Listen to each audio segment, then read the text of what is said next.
저는 30대 중반 워킹맘입니다. 아직 그렇게 많은 나이라고 할 수는 없지만 요즘 따라 느끼는 게 있어 이렇게 사연을 적게 되었습니다. 사람들마다 각자 사는 방식도 다르고 잘 살고 있다는 기준은 더더욱 다른 것 같아요. 누군가는 조금 여유 있게 바깥 풍경을 보며 사는 것이 좋은 인생이라고 하고, 누군가는 숨 쉴 틈 없이 달려 남들보다 앞선 인생을 사는 게 좋은 인생이라고 하더군요. 각자 인생을 바라보는 관점에 따라 생각은 다르겠지만 저는 굳이 이야기하자면 후자의 인생을 살아왔어요.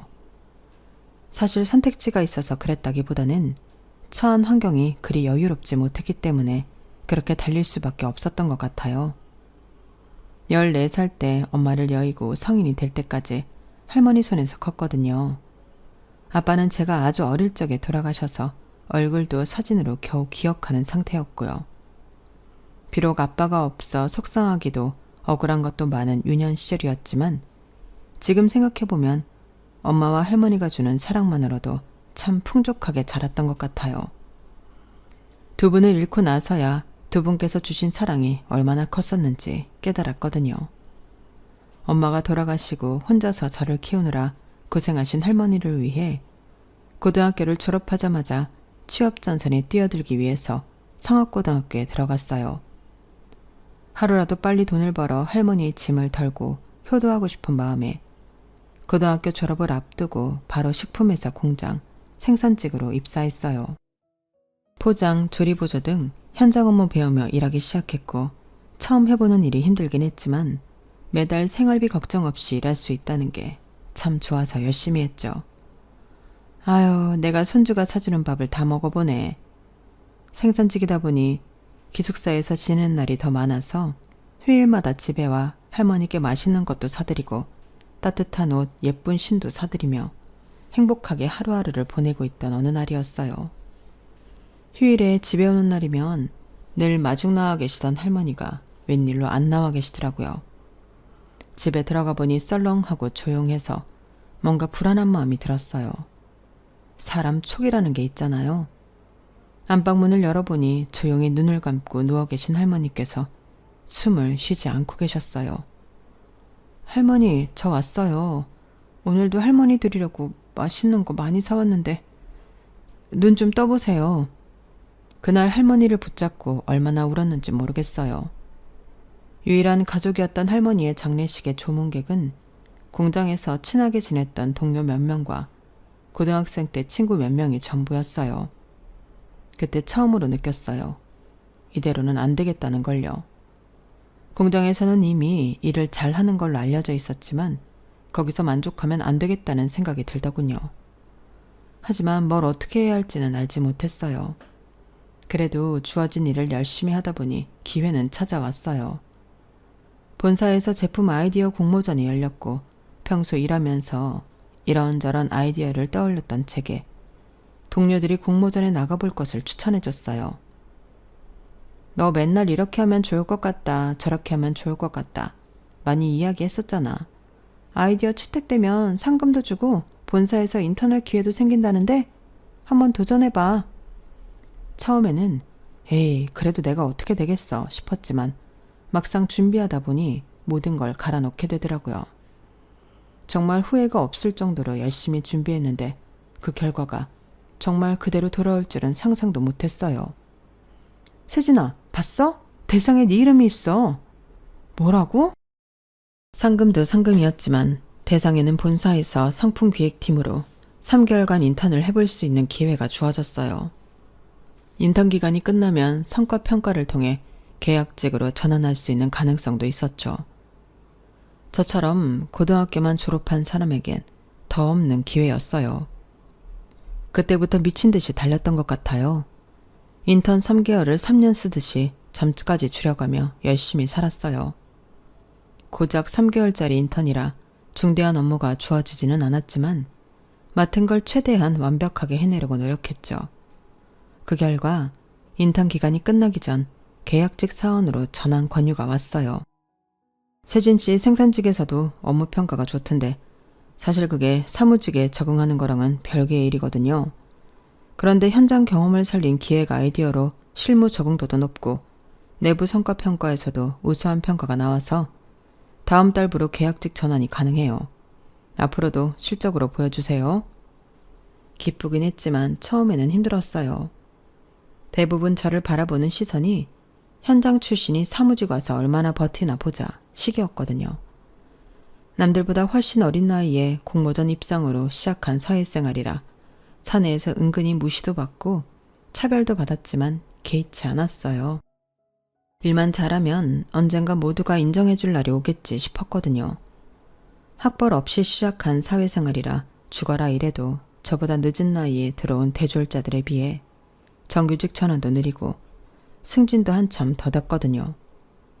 그래도 워낙 어린 나이에 시작한 덕인지 나이 앞자리가 3으로 바뀌면서 드디어 꿈에 그리던 과장을 달게 되었어요. 사내 최연소 과장이 되고 나서야 주변에서 슬슬 인정해주는 느낌이 들더군요. 학벌은 없어도 실무에서 빛을 발하는 실무자로 평가받으면서 사내에서 어느 정도 입지가 있는 이미지가 됐어요. 그때쯤 저는 남편과 결혼을 앞두고 있었어요. 남편은 저보다 나이가 3살 많았고 둘 다 대리였던 시절부터 알고 지냈어요. 옆부서다 보니 크게 접점은 없었지만 인사는 서로 하고 지내는 정도였어요. 처음 제대로 서로 말을 주고 받아본 건 제가 사원에서 대리로 첫 승진을 하며 정규직으로 전환이 되었을 때였어요. 와, 생산직에서 정규직까지 전환되는 사례는 정말 처음 보는데요. 세진 대리님이 우리 회사에 역사를 썼어요. 같은 대리지만 세진 대리님은 뭐가 달라 보이네요. 항상 응원하고 있어요. 축하해요. 역사는요. 그렇게 거창하게 칭찬해 주시니 몸둘 바를 모르겠네요. 감사합니다. 진심이에요. 솔직히 세진 대리님 일하는 거 옆에서 보고 들을 때마다 일처리 너무 잘하신다 싶어서 깜짝깜짝 놀란다니까요. 우리 팀에도 대리님 같은 분이 있으면 참 좋을 텐데. 친해지고 싶어요. 어떻게든 인정받고 정규직이 되고 싶어 힘들게 달리던 중 처음으로 받아본 따뜻한 응원과 진심 어린 존중이었어요. 그동안 저도 내심 외로웠던 모양인지 친해지고 싶다는 그 한마디에 마법처럼 마음이 열리더라고요. 그때부터 남편과 친한 동료로 지내면서 개인적인 시간을 함께 보내기 시작했어요. 남편은 늘 제 성과를 칭찬하면서 일하는 방식을 배우고 싶어 했어요. 처음엔 본능적으로 경계가 됐지만 그 사람의 일방적이고 꾸준한 존경 어린 눈빛이 제 마음을 결국 약하게 만들었던 것 같아요. 업무상 난처한 일이 생길 때마다 저도 모르게 도와주며 일을 알려주고 있었죠. 와, 어떻게 이렇게까지 꼼꼼하게 해요? 나는 알려줘도 못하겠다. 나 진짜 대리님이 우리 회사에서 제일 존경스럽다니까요. 진짜 크게 될 사람이야. 어떻게든 일을 배우려던 그 사람의 태도가 부담스러우면서도 좋았는데 오히려 일을 알려줄수록 못하겠다며 뒷걸음질 치면서 저만 추켜 세우더군요. 그때는 가족을 다 잃고 혼자 살던 때기도 했고 가깝게 지내던 사람도 남편뿐이라 껍데기뿐인 칭찬이어도 인정받고 존중받는 그 느낌이 참 좋았던 것 같아요. 결과적으로 제가 아이디어를 도왔던 프로젝트가 성공을 거두면서 그 사람은 승진하게 됐어요. 4년제 좋은 대학을 졸업한 사람이고 인사평가도 좋던 사람이 성과까지 제대로 내버리니 승진을 안 시킬 이유가 없었죠. 그때 저는 그 프로젝트를 도우며 남편과 정이 들어 연애를 시작할 때라 다 좋게 생각했어요. 자기야, 나 과장 됐어. 다 당신 덕분이야. 당신 아니었으면 이 프로젝트는 해내지도 못했을 텐데 너무 고맙고 사랑해. 잘 됐다. 나도 사랑해. 너무 축하해. 사랑하던 사람이 잘 된 거니 진심으로 기뻤지만 마음 한켠으론 씁쓸했어요. 남편보다 입사도 빨랐고 대리로 보낸 시간도 길었는데 아무리 성과를 차분히 쌓아올려도 저는 도저히 승진할 기미가 보이지 않았거든요. 그때부터 뭔가 더 초조했던 것 같아요. 열심히 일했고 눈에 띄는 성과를 내기 위해 노력했어요. 보고서를 하나를 써도 더 완벽하게 쓰기 위해 노력했고 다른 역량도 키우기 위해 밤낮으로 공부했죠. 그 결과 경력 9년차를 찍는 날에 드디어 과장으로 승진을 하게 됐어요. 회사에서는 난리가 났죠. 세상에, 전 대리님 잘 될 줄 알았다니까요. 회사가 너무 승진을 늦게 시켜준 거죠. 너무 축하해요, 대리님. 아니, 이제 과장님이죠. 과장님 아니면 누가 승진해요. 그동안 정말 고생 많으셨어요. 축하해줘서 고마워요, 다들. 승진한 날 많은 사람들의 축하를 받으며 하루를 마무리했어요. 남들보다 더 오랫동안 간절하게 바래왔던 승진이라 그런지 하루 종일 기분이 들뜨더라고요. 남편과 함께 퇴근하는 길도 기대가 됐어요. 그런데 들떠있는 저와는 조금 달리 남편은 어딘가 착 가라앉아 있더라고요. 왜 그래, 좋은 날? 무슨 일 있었어? 아, 나는 오늘 보고서가 형편없다고 다시 해오라고 엄청 까였거든. 당신 기쁜 날에 이래서 미안해. 나는 왜 당신만큼 일을 못할까 그런 생각이 들어서. 당신은 정말 대단한 것 같아. 그럴듯한 학력 없이도 공장에서 여기까지 올라왔으니까. 칭찬인 건 알겠는데 그런 얘기는 오늘은 안 했으면 좋겠어. 그냥 그동안 내가 해온 것에 대해서 축하만 해줘. 내가 누구보다 축하하지. 그런데 내 상황이 이렇다 보니까. 나도 학교 다닐 땐 공부 좀 하던 사람이었는데 말이야. 일머리라는 건 좀 다른 건가 봐. 그렇게 누구보다 기뻐해야 할 날, 오히려 저는 남편의 하소연을 들어주느라 제대로 기쁨을 만끽하지 못했어요. 그래도 자기 앞에 처한 상황이 너무 절망적이면 그럴 수는 있다고 생각이 들었죠. 그때는 몰랐어요. 그게 남편의 마음속 깊은 곳에 있는 열등감의 전조였다는 걸요. 가장이 된 뒤 저를 믿어준 회사에 더 제대로 보여주고 싶었어요. 긴장의 끈을 놓지 않고 해오던 대로 맡은 일에 충실하던 어느 날, 같이 퇴근하고 회사 근처에서 저녁을 먹다가 남편이 청혼을 했어요. 나 이제 당신이랑 결혼해서 가정을 꾸리고 살고 싶어. 나랑 결혼해 줄래? 거창한 이벤트 하나 없는 담백한 청혼이었지만 그 말을 들은 순간 가슴이 뛰더라고요. 그동안 가족 없이 지내왔던 저로서는 그 말이 그렇게 기쁠 수가 없었거든요. 하지만 동시에 걱정스러운 마음도 들었어요. 이제서야 회사에서 인정받으며 일하는 느낌이 들었고 지금의 안정적인 생활이 무척 마음에 들었거든요. 결혼하면 이제껏 미뤄왔던 모든 게 뒤바뀔 것 같은 기분이 들었어요. 그걸 다 포기하고 이 사람과의 미래를 택할 수 있을지 조금은 고민이 되더라고요. 하지만 그렇다고 사랑하는 사람과 가정을 이루고 사는 걸 도저히 제 손으로 포기할 수는 없었죠. 좋아, 결혼하자.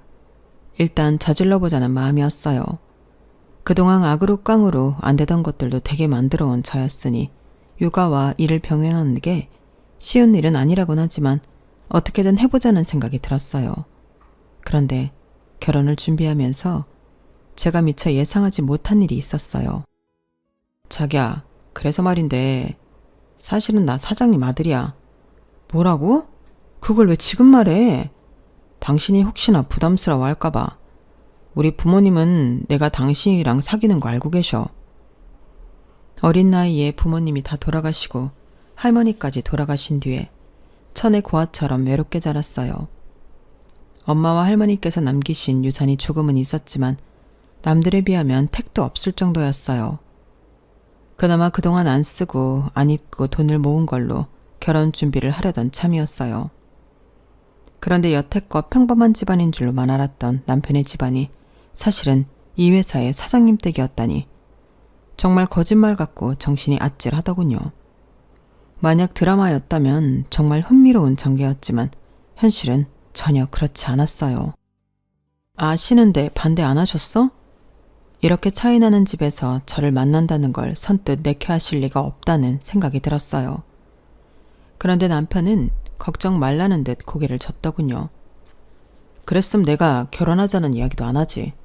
당신은 몰랐겠지만 우리 부모님도 당신 멀리서 오래 지켜봐서 얼마나 괜찮은 사람인지 잘 아셔. 너무 걱정하지 마. 그 말에 안심이 되면서도 마음 한켠이 묘하게 찜찜하고 기분이 나빴어요. 저를 좋게 봤다는 건 다행이지만 그동안 당사자 모르게 지켜봤다는 사실을 기분 좋게 여길 사람이 어디 있겠어요. 그래도 워낙 집안 차이가 압도적으로 나는지라 그분들 입장에선 불안한 마음에 그랬을 수도 있겠다. 당장 헤어지라고 난리치지 않는 게 어디냐는 생각으로 나름대로 합리화했어요. 남편을 소개할 친정조차 없는 제 입장에선 예비시댁 눈밖에 나지 않았다는 사실만으로도 안심을 해야 할 처지였죠. 그렇게 긴장 반 설렘 반으로 첫 인사를 드리러 간 날이었어요. 괜히 안 좋은 소리를 듣기 싫어 처음으로 큰돈을 써 고급스러운 구두와 단정한 정장 원피스를 사입고 비싼 가방도 빌렸어요. 선물도 백화점에서 정성껏 포장된 한우 세트와 예쁜 케이크를 샀어요. 그렇게 웬만한 면접보다 훨씬 떨리는 마음으로 만난 첫 만남은 생각보다 나쁘지 않았어요. 못마땅한 눈으로 저를 바라보실 줄 알았던 사장님 내외께선 예상외로 저를 따뜻하게 맞이해 주셨거든요. 우리 윤 과장님을 이렇게 사적인 자리에서 다 만나네. 여보, 과장님이라니. 이제 우리 며느리 될 사람인데 너무 딱딱하게 직급으로 부르지 마요. 더 거리 생겨. 우리 며느리 될 사람이 이렇게 똑 부러지고 야무진 사람인데 너무 며느리 취급만 하는 것도 그렇지 않나? 아, 당신도 참. 생각보다 화기애애한 분위기에 어안이 벙벙할 정도였어요. 평소 근엄하던 사장님께서 농담도 건네시고 편견 없이 저를 대해주시는 걸 보면서 마음속 깊은 곳에 희망 같은 게 샘솟더라고요. 저도 이런 집에 시집을 오면 이렇게 밝은 분위기의 가정을 만들 수 있으려나 같은 희망이요. 너무 감사하게도 두 분께선 제 집안 배경이나 부모님 등에 대해서는 한마디도 묻지 않으셨어요. 남편이 미리 말해준 탓도 있겠지만 걱정했던 질문이 하나도 안 나오니 저도 정말 마음 편하게 시간을 보낼 수 있었죠. 두 분께선 어려운 환경에서도 혼자만의 노력으로 여기까지 온 저에 대해 아낌없이 칭찬해 주셨고 그런 사람이 집안 사람으로 들어온다는 게 기쁘다고 말씀해 주셨어요. 그렇게 저는 그 가족의 일원으로 받아들여진 느낌이었고 결혼을 준비하는 동안은 참 행복했어요. 하지만 진짜 문제는 결혼을 한 이후부터 생기기 시작했죠. 신혼여행에 다녀오자마자 저희 부부 사이에 아기가 생겼다는 사실을 알게 되었어요. 어머나 축하해. 당장은 아기 생각 없다더니 빨리 가졌네? 1살이라도 어릴 때 낳는 게 좋지. 키울 때도 그렇고. 와, 과장님 같은 커리어 우먼이 아기 엄마가 되다니 뭔가 실감이 안 나요. 아기도 엄청 똑똑하겠다. 축하드려요. 주변 사람들은 축하의 말을 전했고 저 역시 생각보다 빨리 찾아와준 아기에 기쁘고 감사한 마음은 있었어요. 하지만 딱 하나 마음에 걸리는 게 있었죠. 과장으로 일한 지 이제 겨우 1년이 조금 지난 시기라 조금은 더 일하고 싶은 마음이 있었거든요. 처음엔 걱정이 됐지만 그래도 이제껏 해왔듯이 어떻게든 해보자는 생각으로 출산 직전까지 악바리처럼 회사를 다녔어요. 그러면서 시댁에 압박이 시작됐죠. 하우, 뭔 임산부가 그렇게 악바리처럼 회사를 다녀. 그냥 쉬라니까. 애기 생각도 해야지. 저도 그러고 싶은데요, 어머님. 그래도 아기 낳고 일을 아예 관둘 것도 아니고 최대한 경력 끊기지 않게 관리해야 해요. 아니, 이 회사가 우리 집안 회사인데 뭐가 그리 걱정이야? 경력이 끊기긴 뭐가 뭘 끊겨. 우리가 네 능력 모르는 것도 아닌데 복귀 걱정은 하지 말고 이참에 그냥 푹 쉬어. 그동안 그렇게 일만 하고 살았다면서. 말씀은 너무 감사하지만 팀원들한테도 민폐가 되고 싶지 않아서요. 걱정하시는 일 없도록 몸 관리도 잘하면서 잘해볼게요. 처음에는 걱정으로 시작되었던 잔소리가 점점 저를 짓누르는 말로 날카로워지기 시작했어요. 아, 뭔 기집애가 저렇게 욕심이 많은지 애도 저렇게 욕심 많게 태어나는 거 아닌가 몰라. 욕심이 아니라 악발이지. 저건 지 시애비가 책임지고 복직시켜주겠다는데도 저러는 이유가 뭔지. 이래서 너무 어렵게 자란 애들은 근성이 질기다니까. 저에게 대놓고 말하진 않았지만 잠시 자리를 비웠다가 돌아올 때쯤 들으라는 식으로 은근히 욕을 흘리시더군요. 몇 번은 우연인 줄 알았지만 계속 반복되니 일부러 그런다는 확신이 들었어요. 그래서 한 번은 똑바로 말씀드렸죠. 걱정해 주시는 건 감사하지만 지금 중요한 프로젝트라 제가 빠지면 팀원들이 많이 힘들어지는 상황이라 빠질 수가 없어요. 이 일까지는 마무리하고 시기로 팀원들이랑 약속해 놓은 것도 있고요. 어차피 아기 낳으면 1년은 쉴 텐데 너무 뭐라고 하지는 말아주세요. 남의 회사도 아니고 아버님 회사잖아요. 회사가 잘 돼야 어머님 아버님도 잘 되시죠. 그래, 뭐 너 능력 있는 거야 익히 들어서 알고는 있는데 너 하나 빠진다고 뭐 그렇게 큰일이 나겠니? 마치 너 나가면 큰일 날 것처럼 그러는데 너만한 인재는 또 있어. 우리가 누구 좋으라고 이래? 어? 너랑 네 뱃속에 있는 네 아들 좋으라고 다 이러는 거 아니겠니? 아무리 시대가 변했어도 애 엄마는 애 엄마야. 뱃속에 애가 있는 이상 애기가 최우선이 되어야지. 여보, 당신 인력심 있는 거 너무 좋고 그런 모습에 또 반한 거기도 하지만 엄마 아빠가 저렇게까지 말씀하시는데 한번 생각해보면 안 돼? 우리도 이왕이면 우리 아들 건강하게 태어나는 게 좋잖아. 당신 지금 야근의 일에 치여서 받는 스트레스가 애한테 안 좋은 영향 미치면 어떡해? 당신까지 왜 그래? 난 일로는 스트레스 안 받아. 지금 일하는 식구들 때문에 스트레스 받는 거지. 가만히 나 응원해주면 애한테 안 좋은 영향 미칠 일 없어. 어머 쟤 말하는 것 좀 봐. 얘, 너 아무리 그래도 무슨 말을 그렇게 하니? 네가 식구들 없이 자라서 이 정도 잔소리에 면역력이 없는가 본데 원래 식구들끼리는 서로 걱정하고 안타까워하고 하면서 잔소리도 좀 하고 듣고 하는 거야. 다 너 생각하는 말인데 고모하기는커녕 뭐? 스트레스? 여보, 그만해. 그래 며느라, 우린 분명히 네가 일 그만두고 아이한테 전념하면 네 복직은 걱정도 말라고 했는데 시부모 말 안 듣고 기어이 끝까지 일한 건 너다. 알겠니? 나중에 딴소리 하면서 우리 원망하면 안 된다. 네, 아버님. 걱정하시는 마음 너무 이해하지만 최대한 제 경력은 지키고 싶어요. 이해해 주시면 감사하겠습니다. 시아버지가 회사 사장이라고 하면 다들 부러워하겠지만 현실은 전혀 그렇지 않더군요.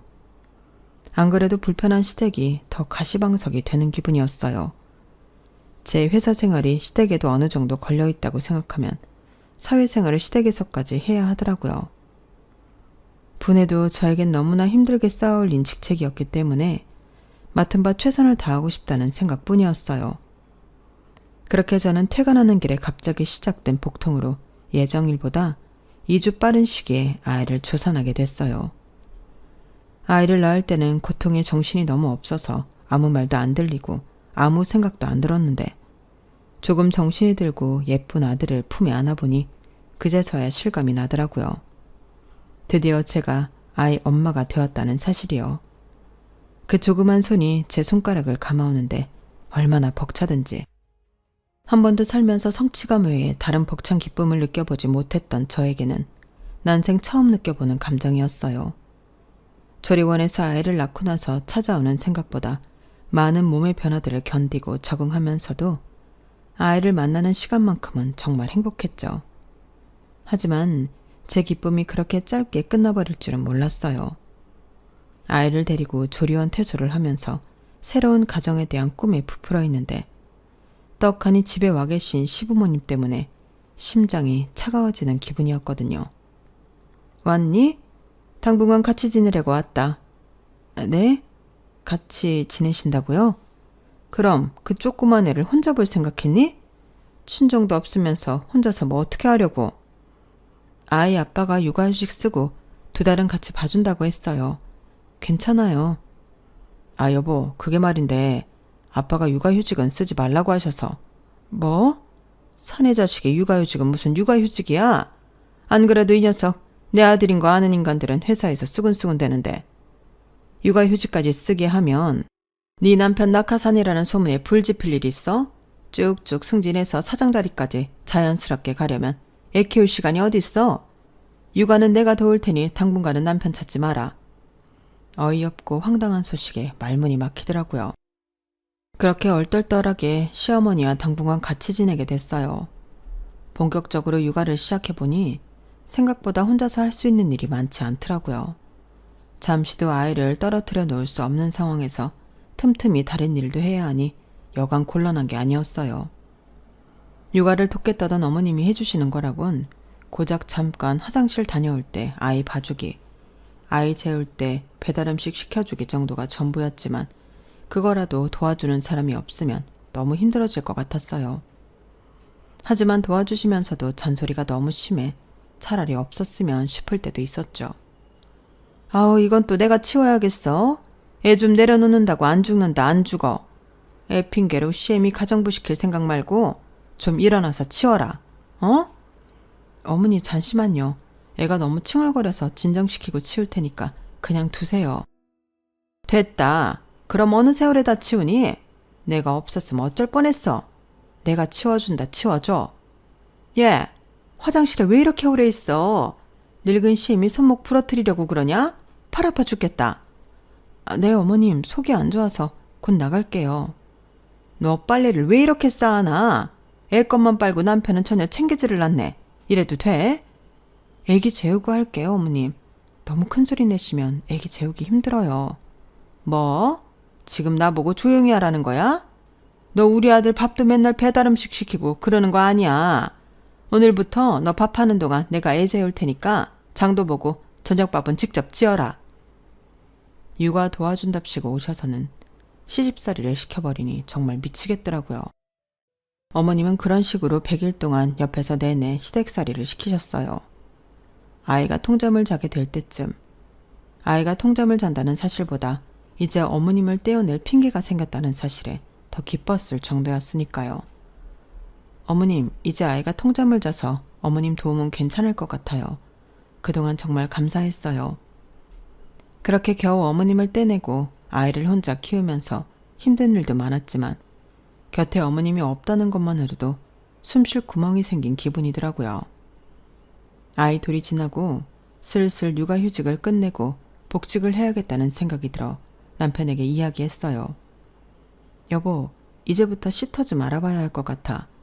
괜찮은 사람 구하려면 시간이 좀 걸릴 것 같아서. 뭐? 시터라니? 우리 애를 시터한테 맡겨? 그럼 어떡해. 나도 복직 준비해야 하는데. 아니, 이렇게 어린애를 남의 손에 맡기고 회사를 가겠다고? 무슨 복직을 그렇게 급하게 해. 어차피 우리 아빠 회사잖아. 아버님 회사라고 해도 자리를 너무 오래 비우면 나도 일하는 감각이 떨어지잖아. 다시 적응하는 시간도 필요하고. 이건 엄마 아빠랑 다시 얘기해보자. 난 남의 손에 우리 애 키우기 싫어. 당신도 내가 일하는 모습이 보기 좋다며. 늘 응원하고 격려해주던 거 아니었어? 그건 당신이 애 엄마가 아니었을 때 얘기지. 결혼하고 애 가졌으면 당연히 가정에 충실해야 하는 거 아니야?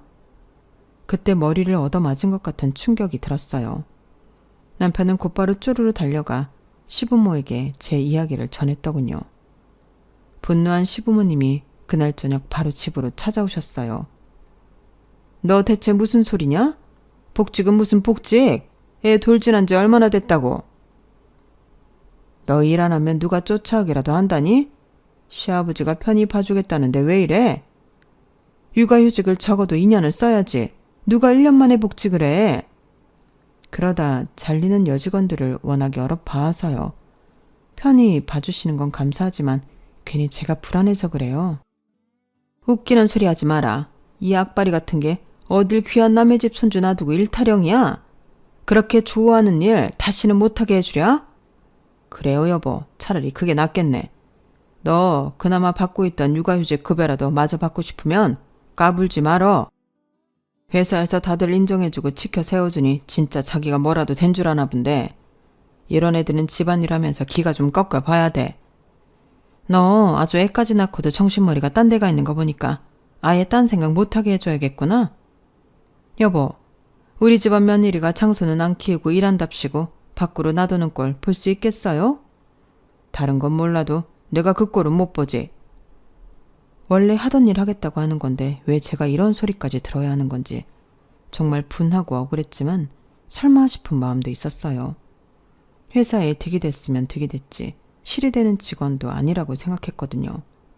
하지만 이 집안에 며느리로 들어온 순간 저는 유능한 사원이 아닌 그저 며느리일 뿐이었던 모양이었어요. 복직 신청을 했지만 거부당했고 그대로 공고사직을 당했어요. 우리도 과장님이랑 다시 일할 날만을 기다렸는데 아무래도 위에서 힘을 쓰신 모양이에요. 나도 이야기 많이 해봤는데 도저히 안 먹히더라고. 못 도와줘서 미안해요. 정말 어이없고 기가 막혔지만 그래, 내가 여기밖에 못 다니겠나 싶어 같은 업계의 다른 회사에도 이력서를 넣었지만 번번이 떨어졌어요. 아니 과장님, 그 정도 스펙인데 떨어진다고요? 이것도 사장님께서 손 쓰신 거 아니에요? 같은 업계니까 지인이 많을 거 아니에요. 듣고 보니 그런 것 같았어요. 최종 면접 때 저를 좋게 봤다며 긍정적인 반응을 보였던 회사도 막상 결과를 보면 불합격이었어요. 그쯤 되니 너무 서러웠지만 이 업계만 방법은 아니라는 생각이 들었어요. 비록 그동안 쌓아온 커리어가 아쉬웠지만 이걸 활용해서 다른 길을 간다면 더 이상 시댁에서 절 방해할 수 없을 거라 믿었거든요. 그때부터 제 인생은 거의 전쟁이었어요. 낮에는 육아를 하고 밤에 아이가 잠들면 그때부터 육퇴는커녕 아닌 공부 시작이었어요. 처음에는 육아만으로도 너무 힘들어서 30분, 1시간 공부하던 걸 조금씩 2-3시간으로 늘려가며 공부를 했죠.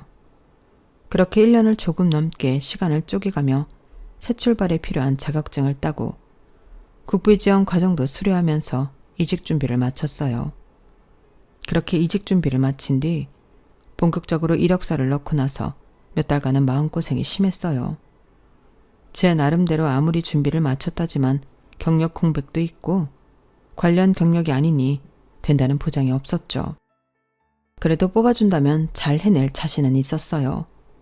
언제나 처음 시작하는 마음으로 늘 도전해왔던 일들 뿐이었으니까요. 이런 제 포부를 알아줬는지 뽑힐 거라고는 생각도 못했던 대기업에서 연락이 왔어요. 공장 출신에서 과장까지 달았다니 저희도 실무 능력이 뛰어난 사람이 필요하거든요. 다행히 과거의 경험이 좋게 비춰진 모양인지 모 대기업 그룹 계열사인 산업전략에서 합격 연락을 받았어요.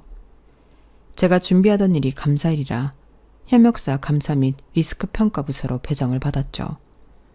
열심히 준비는 했지만 모든 게 처음인 부서라 떨리는 마음으로 출근했어요. 그런데 사람 일은 한치 앞을 모른다는 게 바로 이럴 때 쓰는구나 알게 됐어요. 긴장되는 첫 출근날 부서 사람들과 간단히 인사를 나누고 점심시간이 되었을 쯤이었어요. 갑자기 회장님께서 저를 보러 내려오셨다고 하더라고요. 작은 회사도 아니고 이런 기업에서 이제 막 입사한 말단 사원을 직접 보러 오신다는 게 절대 흔한 일이 아니라 너무 당황스러웠어요. 팀원들도 수군댔고요. 윤세진 과장 반가워요. 처음 뵙겠습니다, 회장님.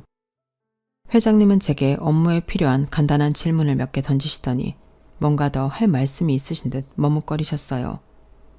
그러더니 품속에서 사진 하나를 꺼내서 제게 내미시더군요. 혹시 이 여자를 알아보시겠습니까? 아주 오래된 사진 속엔 직원 몇 명이 한 사무실에 모여 단란하게 찍은 모습이 있었어요. 그 안에 젊은 회장님과 옆에 있는 여성분이 눈에 띄더군요. 너무 어리고 애때어 보여 순간 못 알아볼 뻔했지만 틀림없는 엄마였어요. 엄마? 저희 엄마예요, 회장님. 저희 엄마랑 아는 사이세요? 역시 내가 그럴 줄 알았다니까. 어렸을 때 몇 번 만났었는데 기억은 안 나는군요. 하긴 너무 옛날이고 나는 변했으니까. 어릴 때 얼굴 그대로라 알아봤습니다. 그때부터 회장님이 해주시는 이야기에 정말 눈이 휘둥그레질 수밖에 없었어요. 창업 10년 차쯤 IMF 여파와 납품처 대량 해지로 자금 유동성 위기가 왔고 내부 비리와 매출 허위 보고로 인해 세무조사 위기가 찾아왔다고 했어요. 회장님은 당시 대표이사 직급이었고 외부 감사기관과 세무조사 직전에 내부 정리가 시급한 상황이었다고 하셨죠. 그때 발벗고 나선 게 윤 과장 엄마인 정혜림 씨였어요.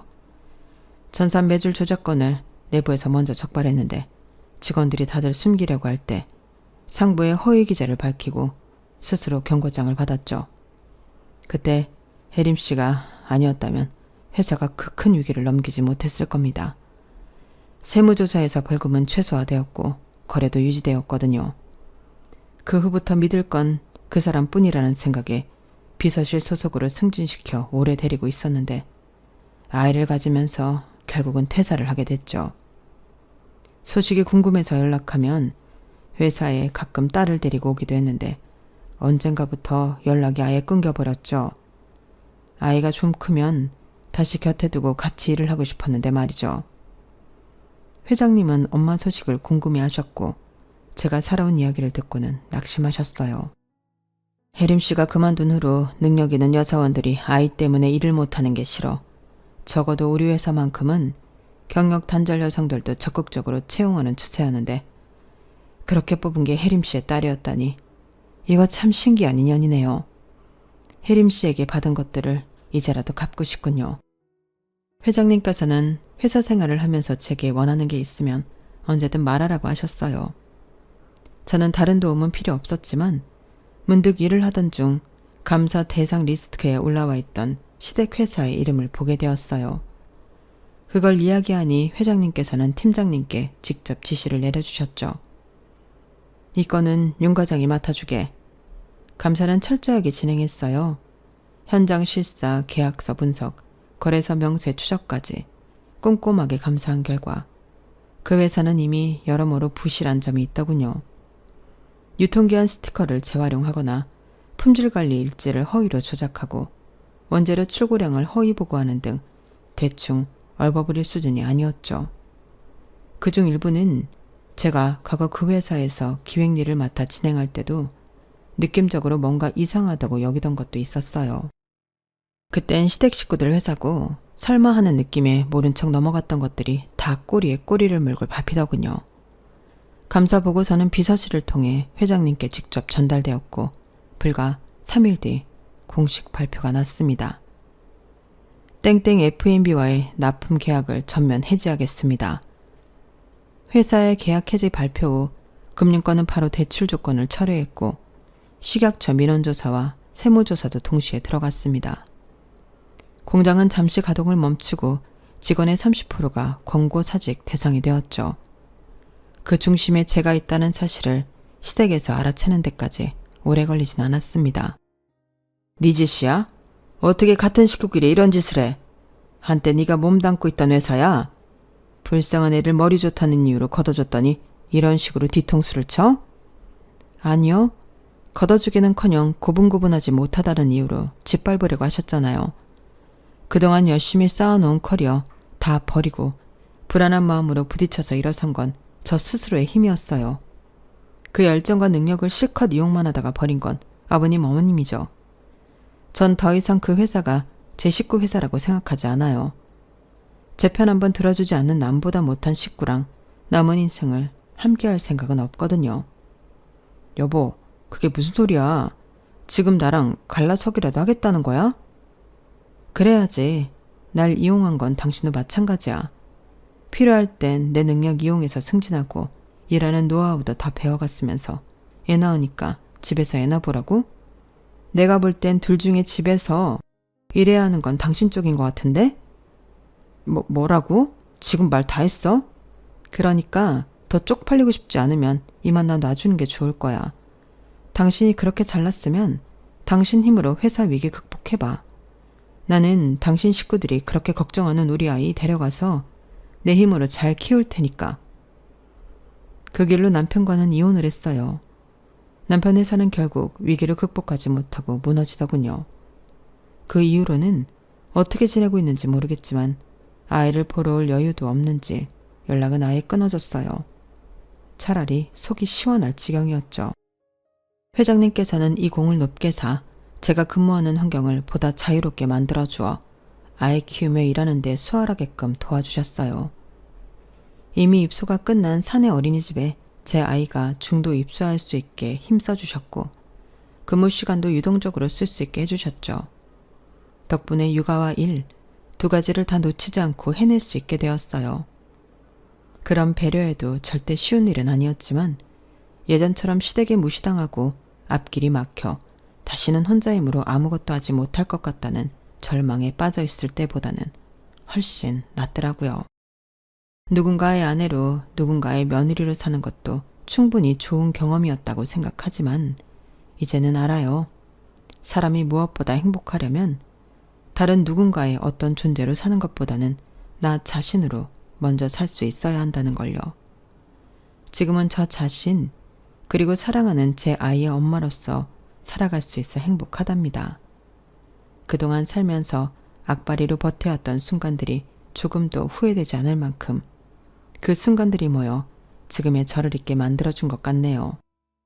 여기까지 저희 이야기였습니다. 아이와 잘 살아가라고 많은 응원 부탁드려요. 여러분들도 행복하세요. 부자 되시고요. 여러분, 사연 댓글에 응원과 현명한 조언 부탁드려요. 좋아요와 구독은 저에게 큰 힘이 됩니다.